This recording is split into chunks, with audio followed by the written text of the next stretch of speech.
Hi, and welcome to this tutorial on how to draw and shade with Copic markers. I'll be showing you how to use Copic markers and create shading and highlights by understanding the concept of light and shadow values. Before we begin, let's take a quick look at the materials that we'll be using. You will need a set of Copic markers in various colors, preferably in different shades, and a sketchbook or drawing paper. You will also need a pencil, an eraser, a pencil sharpener, and a black pen or marker. Step 1. Sketch your design. Start by sketching your design lightly with a pencil and keep in mind the overall shape and proportion of your drawing. Don't worry about adding details at this point, you just want to understand the overall shape of your drawing. Just have fun. Step 2. Do the line art. Use your fine liner or marker to put down the line art on top of your sketch, and remember to not put all the small details down just yet. You want to save that for after you are done coloring everything in, and I'll explain why later in this video, so make sure you keep watching. Step 3. Choose your color palette. Select the colors you want to use in your drawing. Copic markers have a numbering system that can help you choose the right color. The first digit, which are letters, represents the color family, and the second one, which are numbers, represents the saturation of that color. I tend to pick the color I like in the moment and personally don't really focus that much on the numbers. So if you're like that as well, just experiment and have fun. Art is all about exploring and testing and seeing what you like, so keep trying different combinations. Step 4. Understand light and shadow values. To create realistic shading, it's important to understand light and shadow values. Imagine that your drawing is lit by a single light source. The areas that are directly facing the light source will be the lightest, while the areas that are the furthest away will be the darkest. The areas in between will have varying degrees of shading. You can also have multiple light sources, but for now, let's just pick one to make it easy. Establish where your light sources are in your drawing and start coloring. Step 5. Start coloring. Begin coloring your drawing with the lightest color in your palette. Use quick and light strokes and avoid pressing too hard on the marker tip because you don't want to damage it. This will help you create a smooth and even coverage as well. Step 6. Add shading to create shading. Choose a darker shade of the same color and apply it to the areas that need to be shaded. Start by adding a small amount of color and gradually build up the intensity. I often use 2 to 4, even sometimes 5, 6 different shades of one color to blend everything together. Blend the colors together with the lighter shade, and then it will create a seamless transition if you do that.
Step 7. Add details once you have the basic shading down. You can start adding more details to your drawing with your fine liner or marker. The reason why we don't draw all the line art immediately is because the Copic markers might smudge the line art if there's too much on the paper. This way you keep the vibrant colors as vibrant as possible while also avoiding any smudges.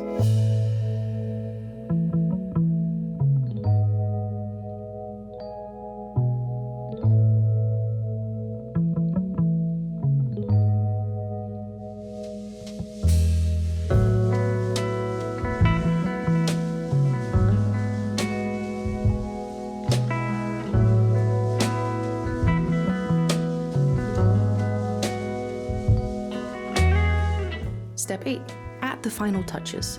Finally, add highlights to your drawing with a white paint marker, or any color for that matter, for the final touches. I'm using a Molotov paint marker for this process. If you do this, this will create a contrast and make your drawing pop out even more. Obviously, you don't have to do this step if you don't want to.